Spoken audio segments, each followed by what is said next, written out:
on this day of Dussedhra, we have His Grace Charu Prabhu with us, who is going to speak on a very, very special topic today. And the title of today's class is Comfort of Palace versus Lord Ram's Calling of Exile and Riding the World of Demons. It's a very, very interesting topic. And as you already know, that His Grace Charu Prabhu is a very senior Srila Prabhupada disciple, initiating guru, and currently in Salt Lake City, Utah.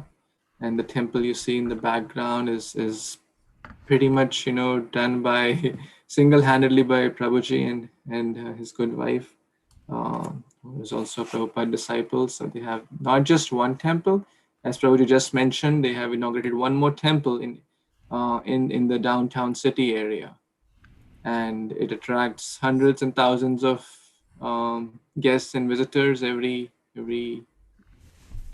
month. So we are so blessed to be under the care of Prabhuji today and here on this special topic on the day of Ram Vijayotsav. Thank you so much, Prabhuji. Thank you so much. Thank you for the opportunity. I think this is the third time I've had the good fortune of getting your satsang. So I appreciate it. It says that when you ask a Vaishnava a question, he's as happy as if you just gave him $5,000. So there's no greater joy than being able to communicate and share with devotees like yourself. Om Agyanati Mirandasya Gana Gana Salakya Chaksurun Meditam Yena Tajmai Sri Gurve Namaha Sri Chaitanya Manobhistam Stapitam Yena Bhutare Swayam Rupa Karamayam Darati Sapanantikam Nama Om Vishnu Paraya Krishna Pastaya Bhutare Srimati Bhaktivedanta Swami Tanamani Namaste Saraswati Devi Gauravani Pacharini Nirvishesa Sanyavadi Praskita Desatarini Sri Krishna Chaitanya Prabhu Nityananda Sri Advaita Gadadhar Sri Vasadi Gaur Bhaktivinoda Hare Krishna Krishna Krishna Hare Hare Hare Rama Rama Rama Hare Hare. So not only did you give me the honor of being able to speak to you, but on a special day, the day of Ram Vijaya Dasami, we have had a Festival of India in September. We have had it for 35 years, which is basically what it boils down to is a celebration of Ram's victory. We do a 1-hour pageant of the Ramayana, and then at the end we burn Ravana. Radhanath Swami was with us 3 years ago when we did it. He said it was the best burning of Ravana that he's seen anywhere, including India. There's fireworks. People put a pinwheel in his navel, and we use Roman candles. We attach Roman candles to Ram's bow, and there's a lake. There's a 200,000-gallon lake. So Ram is on a platform on one side of the lake, and 20-foot high Ravana is on the other side of the lake. And then the Roman candles are lit, and so Ram finds the range. He figures out just the right angle to put his bow so that those Roman candles start bouncing off the effigy of Ravana. And then as soon as they start hitting Ravana, the fireworks guys, they light the pinwheel. And so from his navel, there's this huge thing going round and round and round and round. And then they have a lot of black powder, and they just explode Ravana. He just evaporates, and there's a heat wave that actually goes all the way across the lake and hits people, like slaps them in the face. Everybody takes a half a step back, and then there's a fireworks display. So we missed that this year. So I'm thinking of it nostalgically as I speak to you. So we thought a good topic would be calling versus comfort. As you know, had Ram not been challenged, had Ram not been betrayed by Kaikeyi, he would have been coronated on the appointed day. He would have been installed as the king of Ayodhya and pretty much stuck there for most of his time. And while he was ruling over Ayodhya, Ravana would be committing his atrocities in the south, killing Brahmins and disrupting sacrifices, encouraging flesh eating. So unless Ram were to be leveraged and there to be some disruption to the normal schedule of things, he would not be able to accomplish his mission. Parijanaya sadhanam vinashyati diskutam dharma samstaparaya sambhavami yuge yuge. So some means had to be found how to pry Ram out of that position and get him into the exile in the forest. And we hear that Kaikeyi was taken aside in the spiritual world and asked to do something that most devotees actually wouldn't do. She was asked to perform the Thankless. It was more than just a thankless task. It was a task for which she would be reviled down through the ages of conspiring to put Bharat on the throne and send Ram to exile for 14 years based on 2 boons that Dussedhra had given her many years prior. So she stepped up and she performed her role. And the rest is history. The rest is the Ramayana. Of course, Ram went back after 14 years and he resumed the reign over Ayodhya. Bharat had not accepted installation. He'd sat outside of the city with Ram's sandals on his head, administering for 14 years in Ram's name only. So naturally, when Ram returned on the Diwali day, which will be 14th of November, Bharat surrendered everything to Ram. And after that, he stayed there. And then he sent his brothers out to keep peace and order throughout the entirety of their kingdom. So having said that, our theme today is calling over comfort. And how does this apply in our own lives? I think you'll agree with me. It's easy to get comfortable and settle into things in life that are less than Krishna's best. We know there's more in us, but we just don't want to be bothered to have to stretch, take the risk. We're afraid. What if someone criticizes me? What if it doesn't work out? What if I fall in my face? What if the door doesn't open? We can get comfortable with friends who are pulling us down, comfortable with addictions, comfortable with self-pity, always thinking about what we didn't get, blaming other people, thinking we're at a disadvantage. The problem with staying comfortable, which is the main concern, 99.9% of the world, is that you're going to miss your destiny. In the 7th canto, 7th chapter, 43rd verse of the Śrīmad-Bhāgavatam, in the purport, Prabhupada writes these words: everyone desires comfort for his body and tries to make a suitable situation for this purpose, forgetting that this body is meant to be eaten by dogs, jackals, or vultures, and thus turned into useless stool, ashes, or earth. The living entity wastes his time in a futile attempt to gain material possessions for the comfort of one body after another. It's important to understand that when Kṛṣṇa is going to take you higher, there'll always be the conflict between comfort and calling. You have to make a choice. Are you going to stay where you are, not rock the boat, not have to stretch, not be more disciplined, not have to push past your fears? Or are you going to choose to stay comfortable, or are you going to step out into faith and take a risk?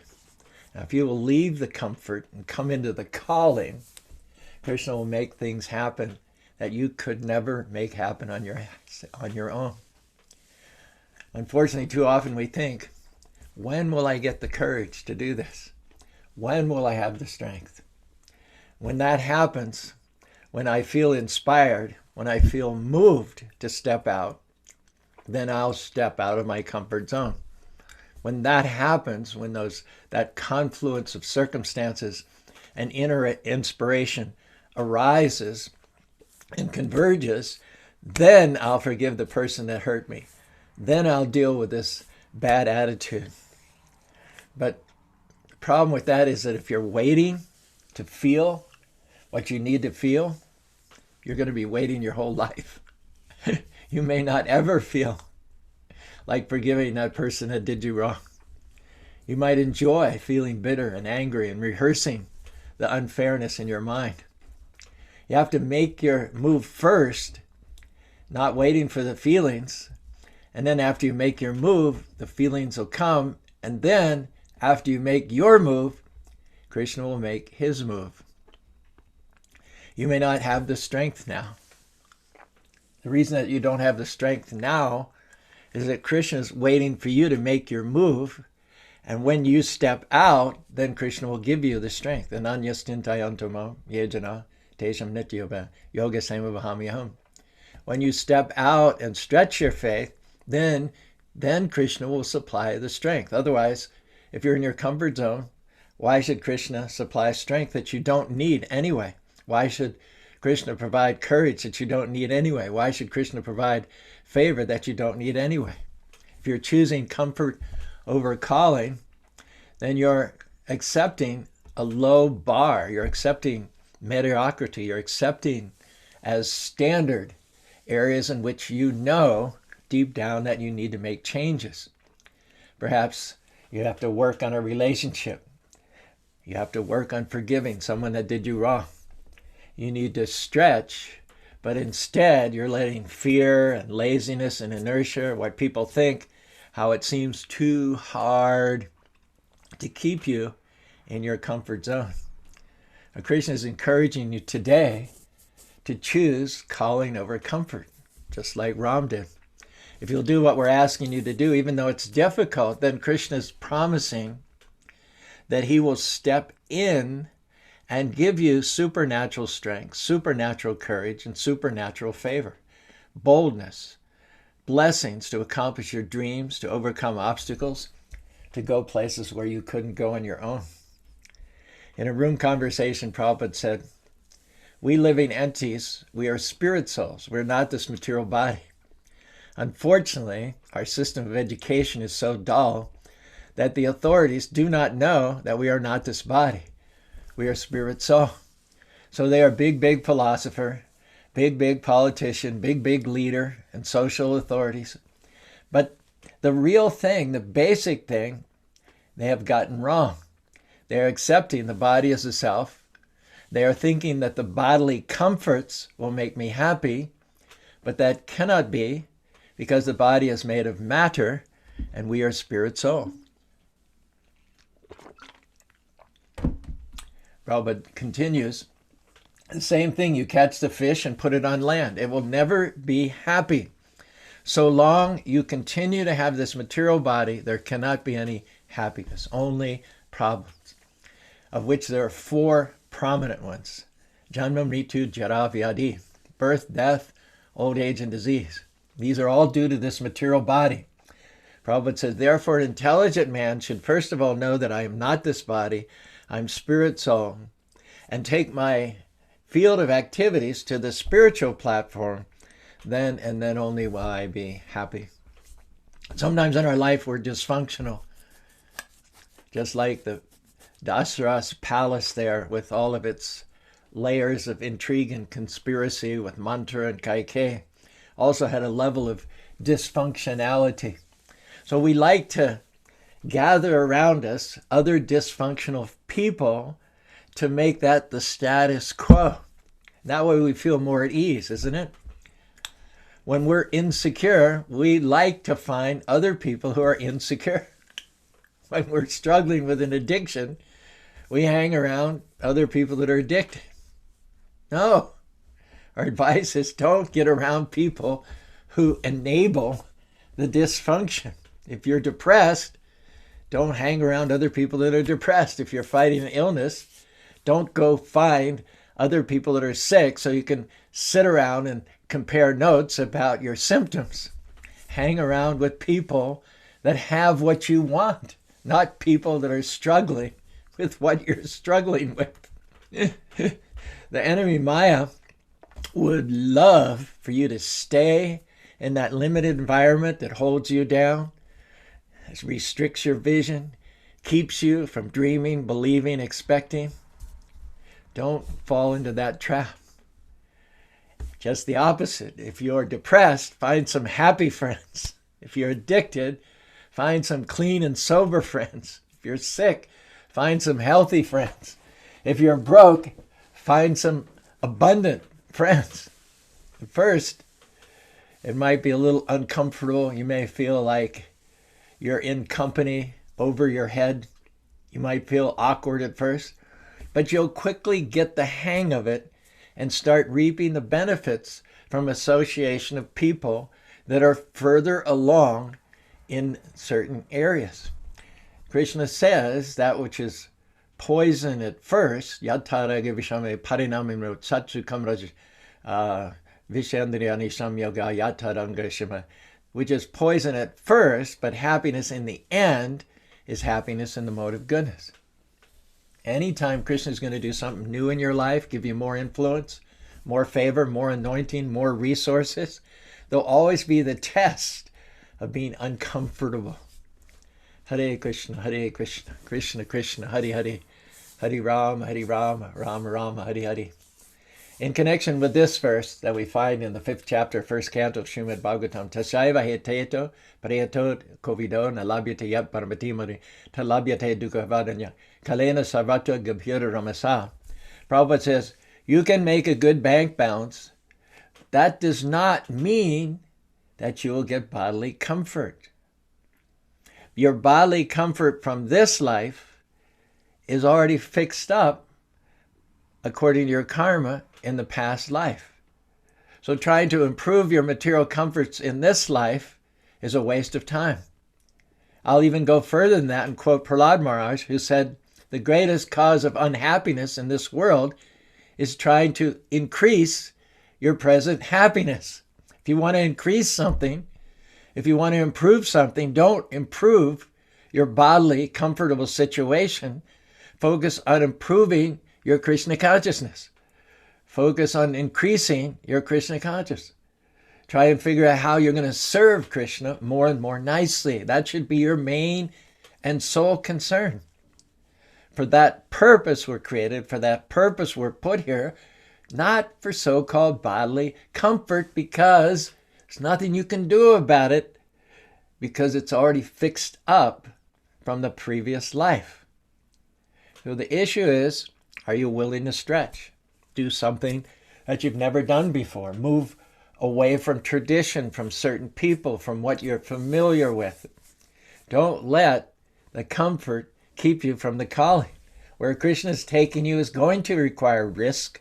You're going to have to leave what's familiar and step into the unknown, just like Ram left the familiar corridors, hallways, friends, confidants, and associates of the palace in Ayodhya, and he went into the deep, dark forest, infested with all kinds of cannibalistic demons and creatures of the night. But if he hadn't done that, he would have never fulfilled his destiny. There's an example in the Kṛṣṇa book, chapter 23, about Kṛṣṇa and Balaram and the cowherd boars being out herding the cows, and they got hungry. So Kṛṣṇa and Balaram sent some of the gopas to some nearby Brahmins who were performing sacrifice to ask them if they couldn't spare some food. So that's described in the Kṛṣṇa book. However, the smarta caste conscious Brahmins, they were just comfort-minded. They were doing their karma kanda sacrifices, being paid for it by sponsors, yajamanas, and also thinking of elevation to the heavenly planets. Namami pushpitam bacham prabhavati vedavata rata nanyadasti karmatmakam shaga janma karma phalam param kriya visheshama bhogeshwarya gatim pratim. So they were very fixated not only on the current comfort and status of their casteism, but they were also working and doing sacrifices to increase their comforts in the next life, to be elevated to heavenly planets. So they were totally unqualified to appreciate the begging, the opportunity that Kṛṣṇa was giving them of begging for food. As Kunti says, Jain Maishwarya Shutashabhiri Hamara Nirvahati Tamakinchana Gosharam.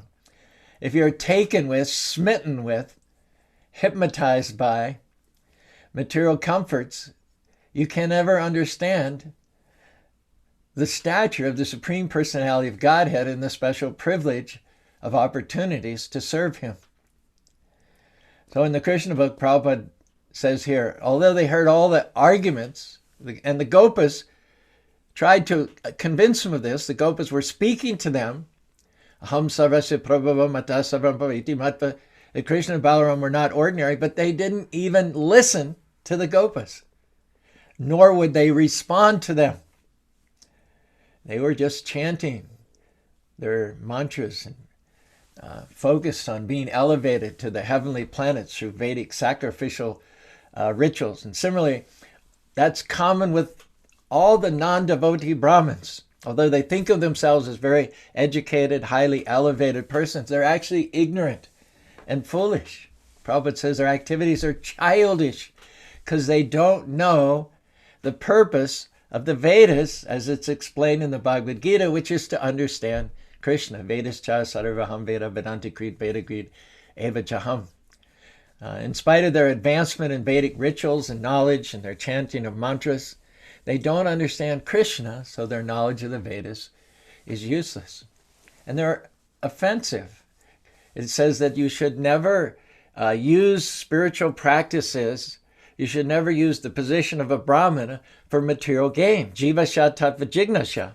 The human form of life is specifically given to us so that we can inquire about the absolute truth. And it is a perversion to use the Brahminical position to parley it for sense gratification. Sat karma nipuna vipro mantra tanta vishara vaishnava guru shapacho. Says even if one knows all the mantras and all the tantras and all the rituals, if he's not a Vaishnava, if he's not a devotee of Kṛṣṇa, then he's useless. On the other hand, one who comes from a family of dog eaters, if he knows the science, yare deke tare kaha Kṛṣṇa upadesh, amaragna guru hayatare desh, then he's to be accepted as a spiritual master. He's fit to be a leader for all of society. Of course, in the performance of sacrifices, there are all kinds of details and rituals, but these are meant for satisfying Kṛṣṇa. Kṛṣṇa is Bhoktaram Yagatapasham Sarva Loka Maheshwaram. He is meant to be Aham Hi Sarva Yagyaram Bhaktachara Iti Mam Yabina Tatpe Natpayas Chayavanti Te. Even you may be performing sacrifices, if you don't know that the purpose of the sacrifice is to satisfy Kṛṣṇa, then you are going to fall down. You're going to lose whatever credits that you have. That's the purpose of sacrifices.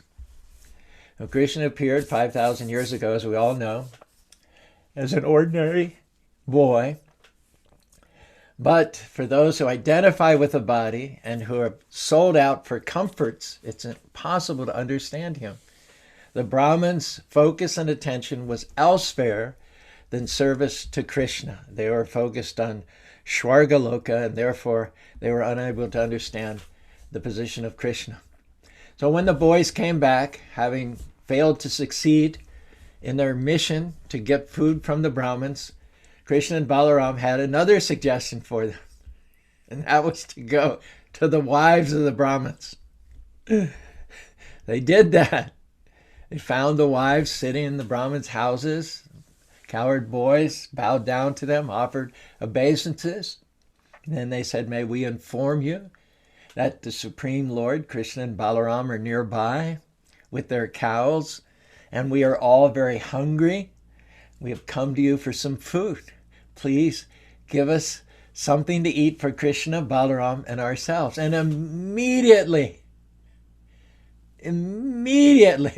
total contrast to the sluggish Brahmins, the wives of the Brahmins immediately went into code red mode. They went into the kitchen. They started making puris and chapatis, sweets and dash, pulling out everything, all the spices and flour and everything they had in the pantry.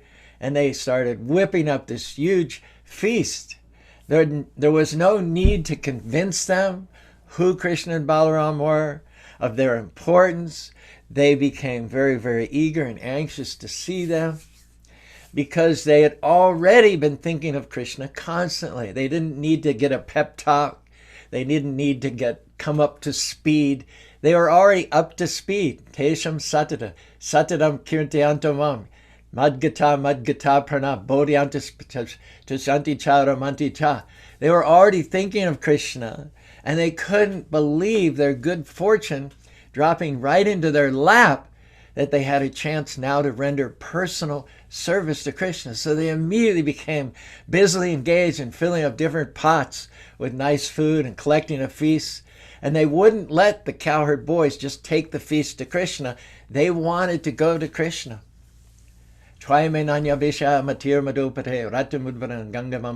Like the Ganges River flows spontaneously and effortlessly.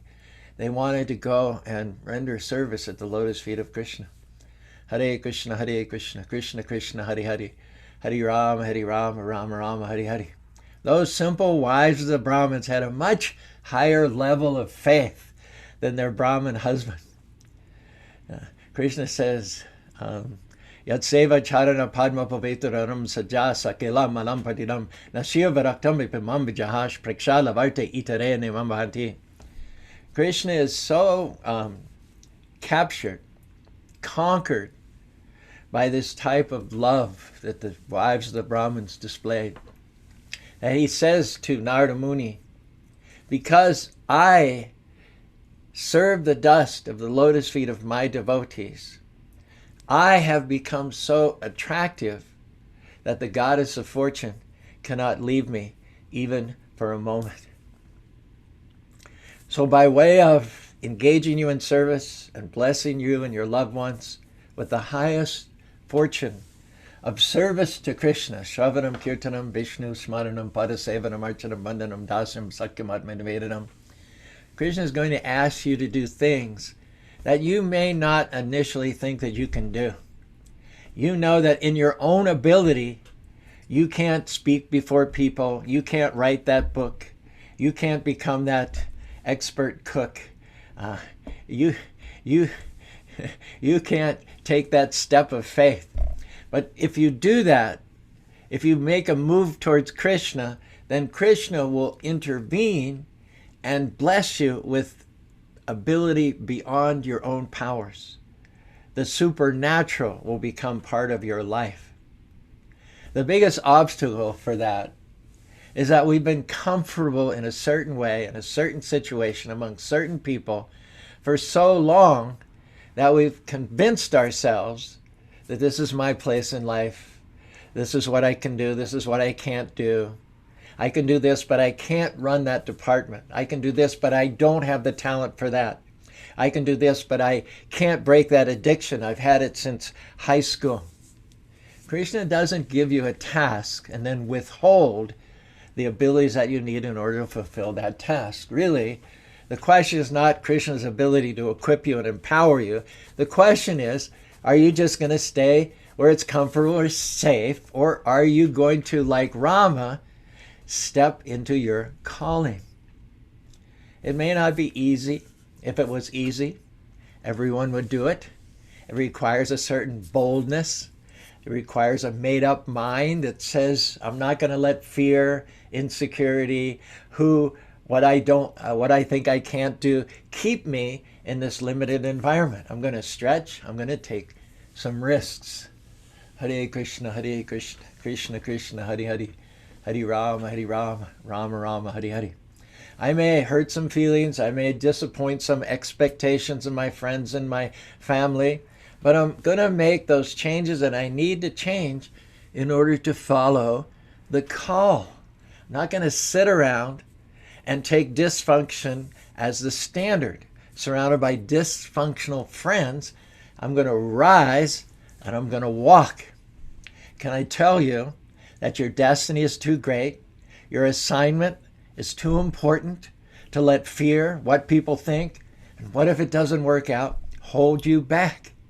If you know how everything is going to work out in advance, then you wouldn't need faith, would you?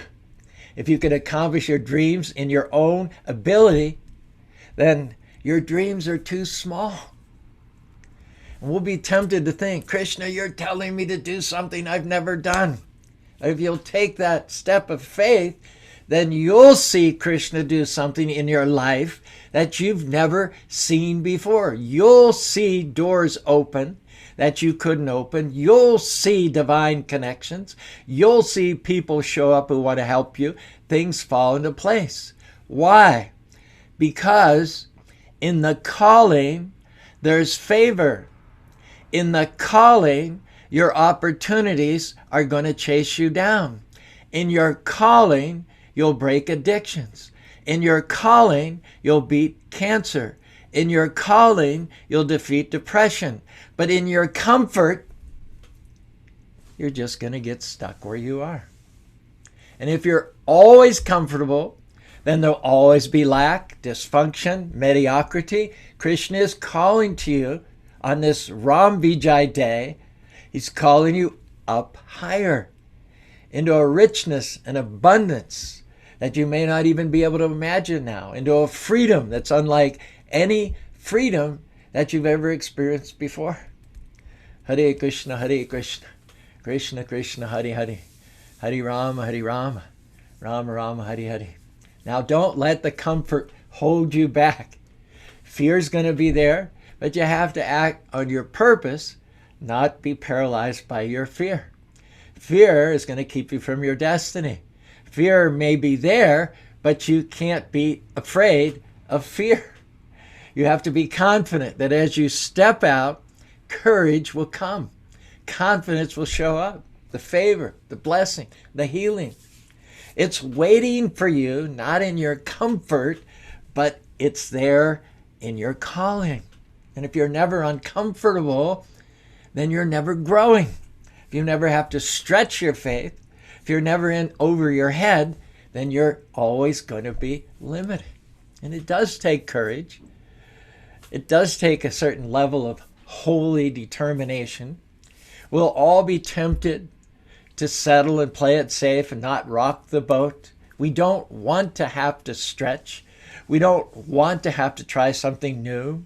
It seems impossible, but Kṛṣṇa would not have given you the opportunity. He would not be telling you today on this special day to rise and walk if you couldn't do it. We just have to do our part and not let comfort hold us back. Being comfortable will keep us from our potential. We weren't created to settle. We were created to stretch. We were created to set new standards, to go further. And it's true. There will be seasons when you're comfortable. Seasons when you're enjoying favor and blessings. But Kṛṣṇa loves you too much to leave you in your comfort. If you review your past history, he's taken you from glory to glory. You know that you can't reach new levels of glory without being uncomfortable, without having to stretch, without believing for things that seem unlikely. The calling will always disrupt your comfort. There'll be strategic times in your life when Kṛṣṇa will call you up higher. He'll call you to break the addiction. He'll call you to leave the palace and go into the forest. And you're fine for a long time, but suddenly when you know you have to do something, when you have to bestir yourself, he'll call you to leave the familiar and go into the unknown. And at that time, the enemy, Maya, her accusing voice will start telling you, oh, Caru, you can't do that. You can't do that. Who do you think you are? You don't have the connections. You don't come from the right family. You don't have the right education. But at the same time, you hear this raucous, loud, accusing voice of Maya trying to trip you up and discourage you. If you pay attention, Tesham Satata Yuktanam, there'll be a still, small, quiet voice telling you what you can do, telling you you can start a temple, telling you you can speak before people, you can teach that class, you can start that business, you can rise and walk. Well, Caru, What if I try and it doesn't work out? Hey, consider this. What if you try and it does work out? What if you take that step of faith and you do go to a new level? And what if it thrusts you further than you've ever gone before? What if you discover that you can do what you never thought you could do? Don't let the what ifs talk you out of your destiny. Turn it around. What if Kṛṣṇa does show up and favors you? What if he empowers you? What if doors open that you never dreamed would open? What if you did beat the addiction after all these years? Here's the key. If you never try, you'll never know. Hare Krishna, Krishna Krishna, Hare Hare. Hare Rama, Rama Rama, Hare Hare. There's no risk in playing it safe, lying at poolside. You already know what's going to happen. But how sad it would be to come to the end of your life and never know what you could have become if you had just dared to take some risk, if you had just acted on the calling and not the comfort, if you would have listened to that still small voice, the Most High God, the Super Soul, instead of the loud, intimidating voice of Maya.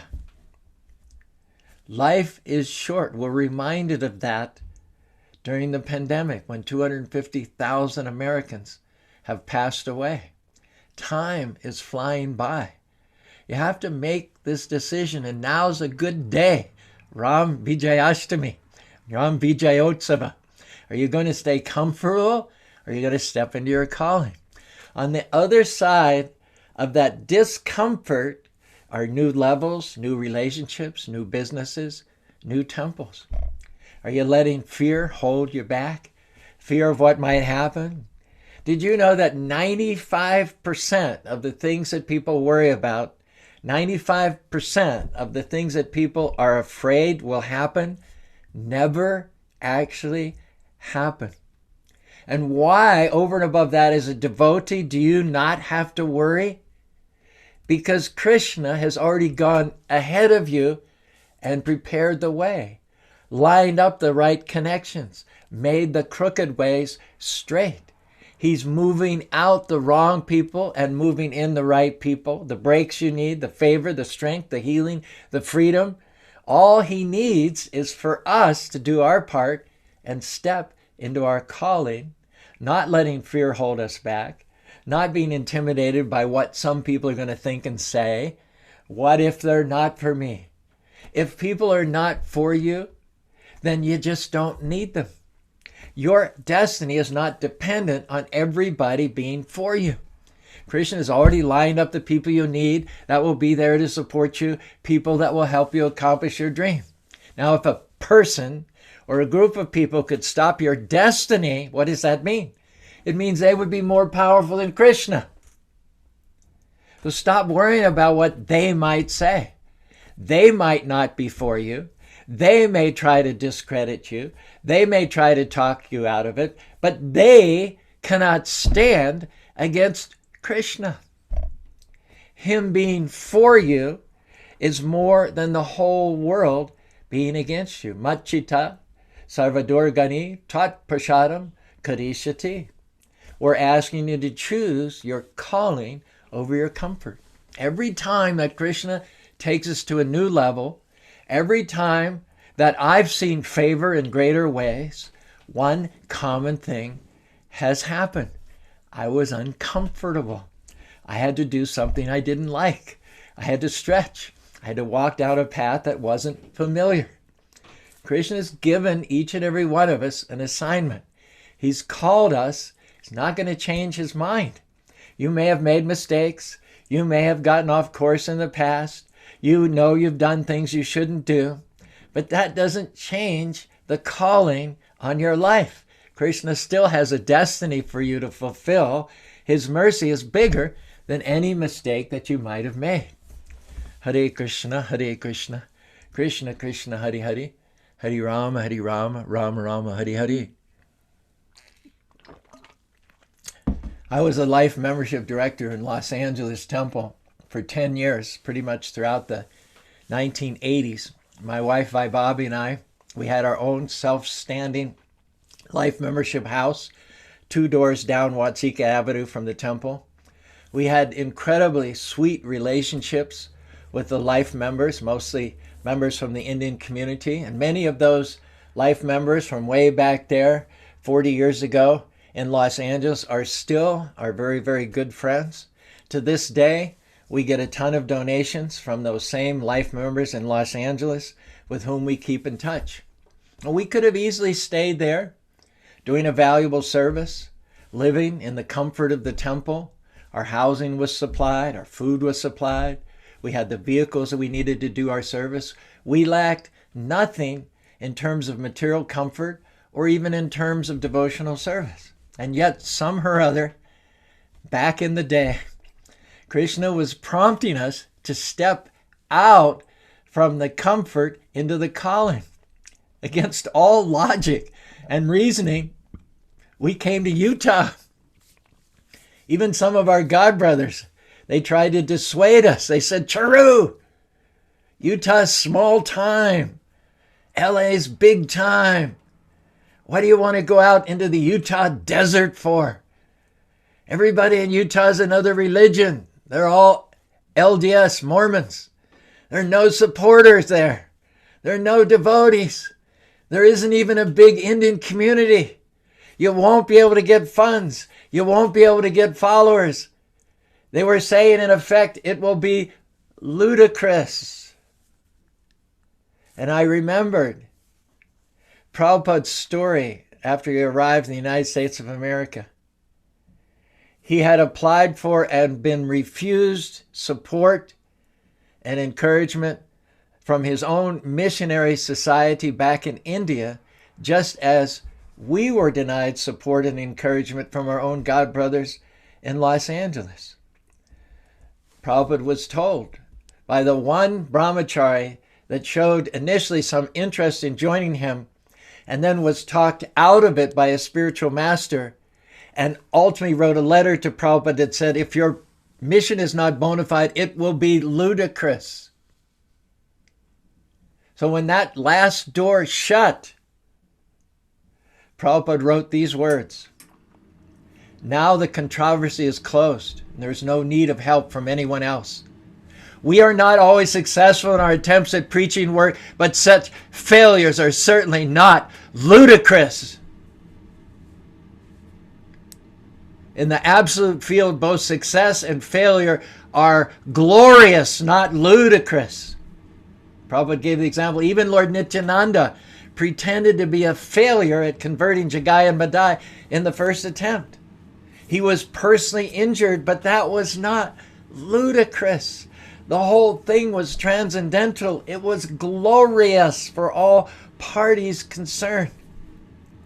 Satsvarup Maharaj writes in the Prabhupada Lilamrita, if Krishna consciousness now were to ever take hold in America, it would have to be without assistance from the Gaudiya Math mission. Not even a lone Indian brahmachari would join him. Krishna was revealing his plan to Prabhupada in a different way. Srila Prabhupada would turn all his energy towards the young men and women who were coming to him in his Bowery loft. Quote, I have decided to struggle here in New York to the end of my life, he wrote to Srimati Mukherjee. Now, note this. In the face of the last door of hope for help from India, he'd already been refused the Indian government. He'd already been refused by rich industrialists and philanthropists in India. And the door was now slammed shut for his missionary society. His hopes were dashed. His prospects were bleak. What was Prabhupada's response? He wrote shortly thereafter to Srimati Mukherjee. He didn't have a place even to rent. He was staying with a hippie in a Bowery loft. He had nothing.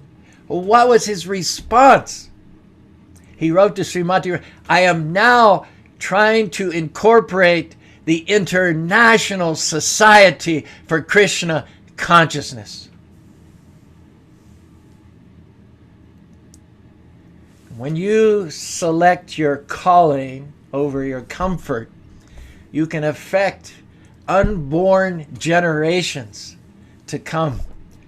Who knows how not only will your life be impacted for the good, your family be impacted for the good, the whole world could be impacted for the good. You'll be able to look back and see the blessing, the freedom, the abundance that's been passed down for generation to generation, started with the seed that you planted. So ask yourself, is there an area in your life in which Kṛṣṇa is now asking you to step into your calling? Maybe you come from a family that doesn't have any faith or devotion. You're in an environment with people who don't have anything to do with Kṛṣṇa. In your work, among your relatives. Around you, there's compromising, mediocrity, people taking the easy way out. But the reason that you particularly feel this stirring in your spirit, the reason that something is coming alive on the inside of you, is because Kṛṣṇa is calling. He's been waiting for you. You're not hearing this message by accident on this special day. This is a destiny moment. The question is, will you leave your comfort and look for ways to step into your calling? Will you leave what's familiar, things that have held you down, people that have caused you to compromise, and make a decision on the Ram Vijay day that you're going to honor Kṛṣṇa in a greater way? You're going to step up to be who you were created to be. Finishing up here, perhaps you've heard the story of the star thrower. This was first published in a book by Loren Eiseley in 1969. He tells one day he was walking along a beach and it was littered with the debris of life, of which he noticed there were many starfish lying stranded on the beach, having been washed up by the tide. And these seaborne creatures could not fight their way against the incoming tide back to their home in the ocean. The surf repeatedly washed them over and over again back onto the shore. And on the shore, their tiny spores of the starfish became stuffed with sand. They were starting to suffocate. And as the sun rose and got higher and higher, the mucilaginous bodies were unprotected. They weren't made to stand in the stark heat of the sun. They were meant to be underwater in the cool.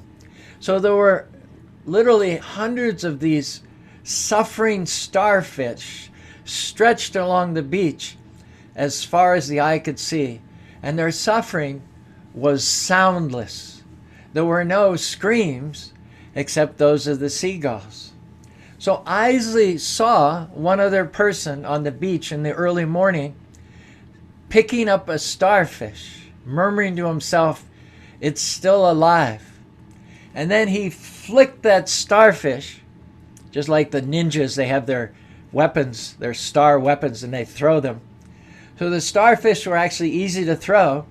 This stranger picked up this struggling, dying starfish, and he flipped it as far as he could back out into the ocean. And he said to Eiseley, he said, "I hope that I flipped it beyond the reach of the tide so that it won't again come to the beach and will achieve freedom in its natural home." It may live, it may not. It depends on how strong the offshore pull is. So Eiseley, then he decided to help the stranger. The two of them went along the beach, determining which starfish were still alive, stooping down, picked them up, and tossing them back into the sea in the hope that they might live again. And pondering over this later on, Eiseley wrote in his book, somewhere, "There is a hurler of stars, and he walks because he chooses out of his causeless mercy among the desolation, among the half-dead, among the spiritually somnambulant, but not in defeat, not in depression, but in hope. And Kṛṣṇa calls each and every one of us to step out of our comfort zone and join him in being star throwers, to make our lives successful and then teach the science of going back to home, back to Godhead, to others. Will it make a difference? To one starfish it will.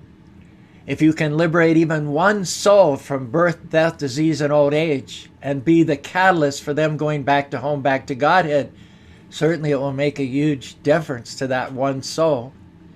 And then if you can do it to a second, and imagine a third, and a fourth, and a next, and a next, and a next. And this opportunity will be available as long as there are those who are willing to assist the Lord in his mission of being a star thrower.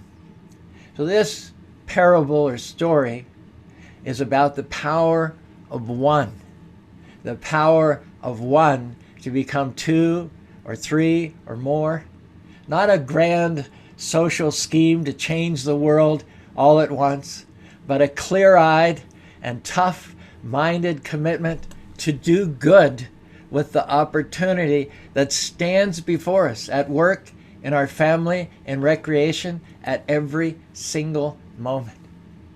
In the 18th chapter, 66 verse of the Bhagavad Gita, Kṛṣṇa calls us, Sarva dharman parijagya mam ekam saranam vraja. Give up all other varieties of duties and become star throwers. And if you do that, a couple verses later he says, Na cha tajman manusheshu kaschid me priyakitama bhavita me tajmad anya priyataro bhavi.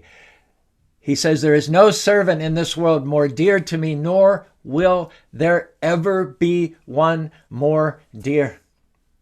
It's comfortable to go for an early morning stroll on the beach while ignoring the suffering, half-dead starfish that are struggling there.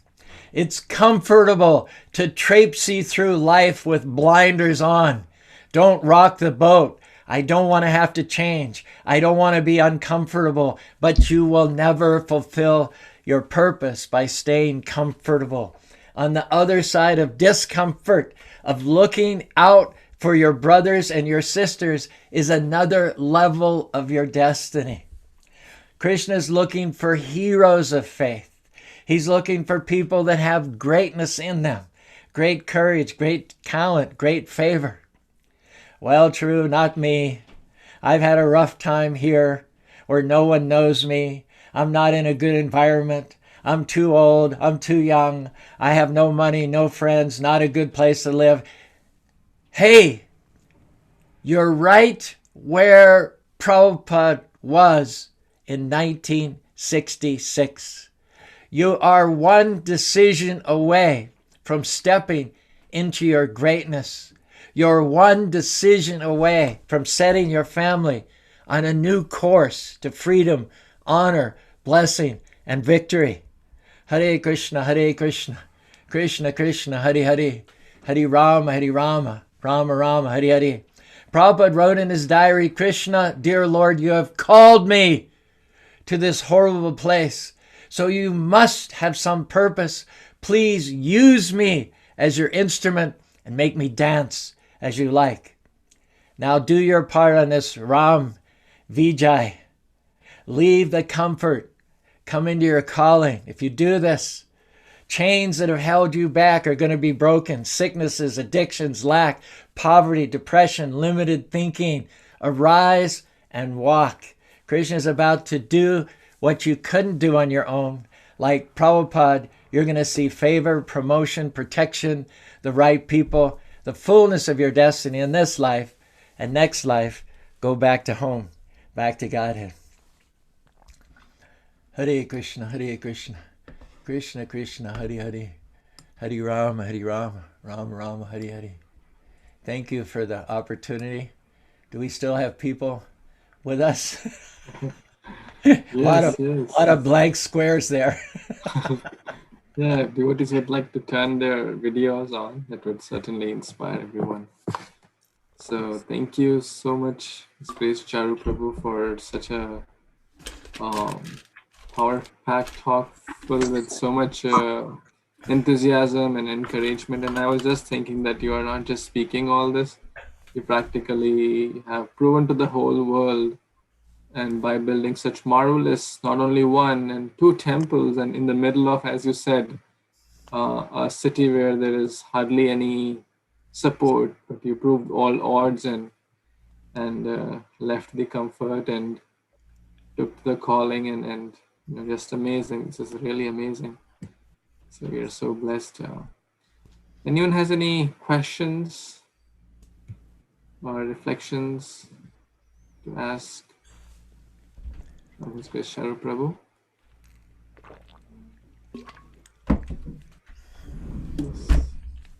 হরে কৃষ্ণ প্রভুজি, ধন্যবাদ, প্রণাম। Dandavad pranams, Prabhu. Prabhuji, you told just that our this present life material comfort already destined from our previous past lives.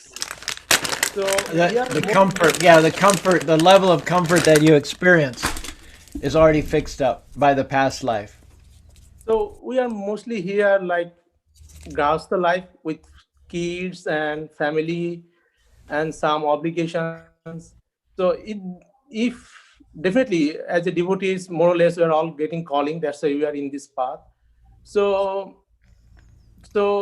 if I go for this calling, definitely we have to give a lot of time, effort, energy. Then we have to come out of our present job or something. So and other things. So how it will continue this, whatever I am here, whatever it is, how it will continue if I go for the calling and then I have to leave everything then. You have kids, right? You have Yes. kids? So, you know Radhika Raman, Gopal Hari? Yes. So their parents schooled them everything from Śrīmad-Bhāgavatam, history, debate, philosophy, critical thinking. Just go and listen to some of their talks or interviews with Chaitanya Charan. They are what their parents made them. Their parents made a decision to step out of their comfort and practice the calling of training their children up based on Śrīmad-Bhāgavatam. Just do me a favor, do yourself a favor. Just listen to them a few times and see how integrated. It's in their molecules. It runs through their blood. The Śrīmad-Bhāgavatam, every experience, every calculation, every analysis is made with reference to the Śrīmad-Bhāgavatam because their parents didn't do what was comfortable and let the materialists educate them. They educated themselves based on the Śrīmad-Bhāgavatam. So don't tell me as a parent that you can't do something out of your comfort zone, that you don't have a calling to take your children to the next level. Prabhupada was Prabhupada because of his father. Maharaj Parikshit came from a great line of devotees. We're not telling you to run off and join the circus. I did what I did because I don't have any kids. But if you have kids, your calling is to make them Kṛṣṇa conscious devotees.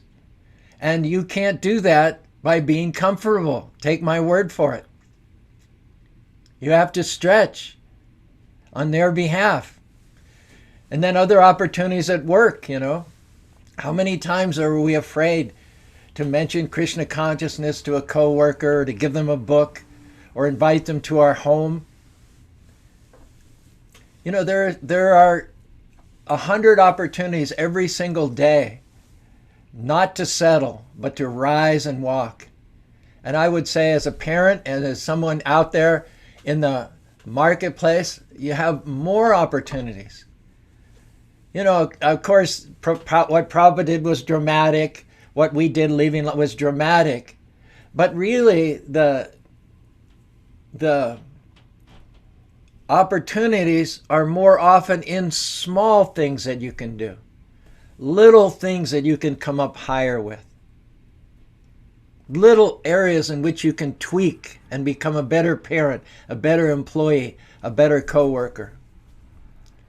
But first you have to accept the principle that we need to come out of our comfort and respond to our calling. So just meditate on that today. This is a good day to take stock, to take inventory and see what areas. Can you treat your spouse better? Sure, it's comfortable to take them for granted. But if you want to be treated like a king, well, then you have to treat her like a queen. And do you do that? Or are you just being comfortable, taking her for granted as a wife and a mother? There are hundreds of areas in which we can respond to the calling rather than slumbering in the comfort.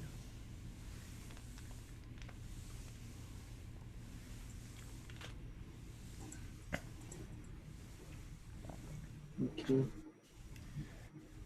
Thank you, Prabhuji. I think Vansilas Prabhu has the next question. Yes, Prabhu, please.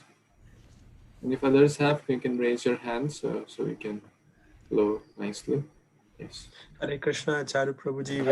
Haribol, Prabhu. So wonderful to hear the empowerment you're giving us to the next step instead of basking in our comfort, but taking that next step. So it was very contrasting because yesterday we had a seminar on the nine limbs of bhakti, and that was about Vandanam, and it was more about humbling ourselves so that we can be prayerful to Kṛṣṇa because he is the doer. But the essence here in what I heard today is we got to empower ourselves to take the next step. So sometimes when we are trying to do that, we sometimes have to get that sense of I, me, my. I have to improve myself. I am capable of doing so much more. So how can we make sure that Kṛṣṇa is the doer and also do something for Kṛṣṇa? When I had an inspiration to go to Utah, I was fulfilling a pretty central function in Los Angeles, and there was opposition, as I mentioned, and the GBC. I didn't even tell like 1/10 of the story. There was a definite difference of opinion between myself and my GBC. And he was a good person. He basically did some things to stop us that weren't really even ethical. This is back in the Wild West ISKCON days. But I never, the point is, I never blamed him or I never criticized him. I was never bitter, resentful, because all my energies were needed to make the transition to Utah. You know what I'm saying? In fact, I consider him a friend, because in challenging me and stopping me, I had to prove, I had to pass the test that I really, really wanted to do this, that Kṛṣṇa was really speaking to me. And I know that we can't all be rugged individuals and John Waynes. We can't have a worldwide, international, cooperative, harmonious society if everybody, pushes forward their individuality. But at the same time, Kṛṣṇa speaks to you. He doesn't just speak to the guy at the head of the pyramid. Very clearly, my GBC was wrong. He was wrong. Look at what we've accomplished. So the thing is, if I had just knuckled under, my GBC was basically saying, stay in your comfort zone. Well, we can't all just be that submissive, especially when you have a voice from within you telling you that Kṛṣṇa wants you to do something. That's every temple in America and throughout the world when Prabhu was here was started because a couple devotees weren't getting along. They were fighting. They couldn't stand. They didn't agree on anything, and they would write to Prabhupada, "Oh, he's this way and he's this way and he did this and that." And oh, but he did this and he did that. And Prabhupada wrote back and he said, well, one of you just leave and start another temple. You know, Lord Brahma created the universe out of chaos. Chaos is necessary. Chaos is part of what God uses in order to expand us. So generally, of course, we have great respect for our superiors, for senior devotees. But you have to have respect for yourself too.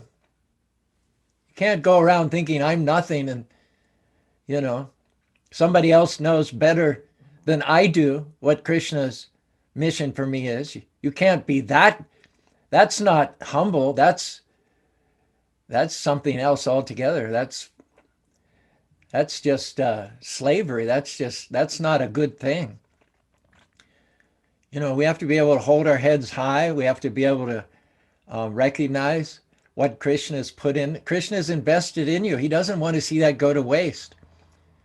So yeah, I mean, if there's a need and an authority has a need and he asks us to fill that need, you know, we want to help. We're willing to help. We recognize that we may be able to do some service that is a part of an overall machine. We may become a valuable cog in the machine.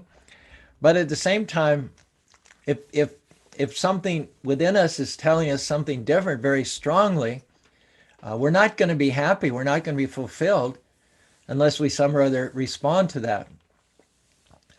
So yeah, there's always this dichotomy between being submissive and doing what you're told, but you have to do what Krishna is telling you too. You know, the more you chant, and paradoxically, the more you serve the parampara, the more you serve your guru, the more you serve the GBC, the more purified you're going to get, and then you're going to get some direction that you didn't have before when you were in a more contaminated state. So you need to respond to that, and your authorities need to recognize that a function of growth is that you can act less dependently. How are we going to grow? How are people going to, you know, Prabhupada was, Gaudiya Math told Prabhupada, you're not bona fide. If Prabhupada hadn't broken away from the Gaudiya Math said, you should just fall in line. You should not rock the boat. So imagine if Prabhupada had believed that. Where would we be? So yeah, I mean, humble is one thing, but being intimidated, suppressed, stifled, that's another thing. We need to know the difference. Is that okay? Probably raised more questions than I answered, but that's good, isn't it? Thank you, Prabhuji. Yeah, having that ability to hear what Krishna wants is something that is way up there. So I have to go through the works to get there. Thank you, Prabhuji. Shishmadaji, you want to ask something? Yes, Hare Krishna, Prabhuji. Hare Krishna. Ji, it was very powerful speech for today. It's like making you feel stand up now only and start doing. Sometimes it's just so difficult to create a balance because that unseen force is like telling you, and at the same time, the people around you, they have different calls, and it seems sometimes like that feeling how to balance and how to convince. It's a challenge, Prabhuji. Nobody said it would be easy. If it was easy, everybody would do it. But don't forget, Yatra Yogesh, Hara Yata Parta Danu Yata Sriya Vijayabhitiya. Krishna's there. He's there. He's the Lord of the universe. He's within your heart. Sometimes you have to. I think there was one general of Napoleon. There was one general of Napoleon. No, he wasn't a general. He was a captain. He was considered the bravest man in Napoleon's army. So they said, before you go into a battle, what's your biggest challenge? He said, I can't get on my horse because my knees are shaking so badly. He says, before I go into battle and fulfill my reputation as the bravest man in Napoleon's army, I have to have a serious conversation with my knees to stop shaking so that I can get on my horse.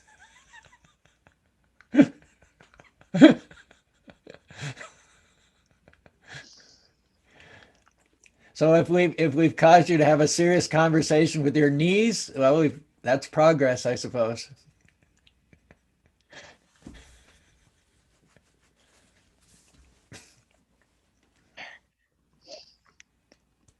I'll try my best, Prabhuji.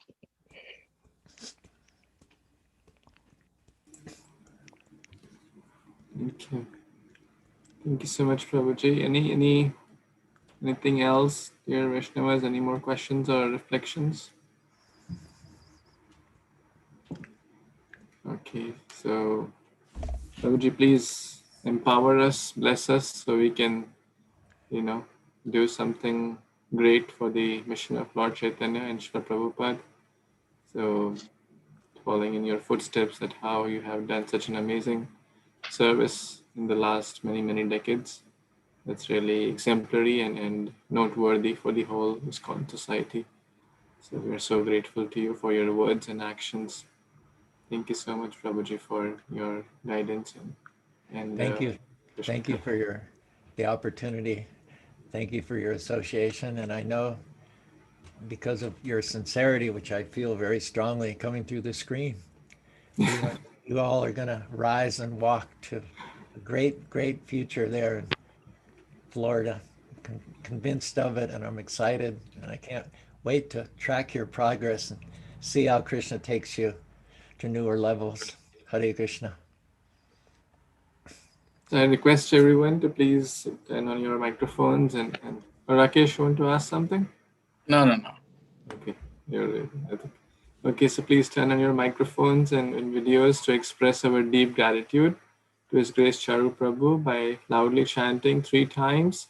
Hari Bol, Hari Bol, Hari Bol. His Grace Charu Prabhu ki jai. Yeah. Tampa Shri Yatra Prabhupada ki jai. Jai. Shri Vijayadashmi Mahamotsav ki jai. Jai. Amrita Gaur Bhaktivinoda ki jai. Jai. Jai. Hare Krishna. Thank you so much, everyone. Hare Krishna. Hare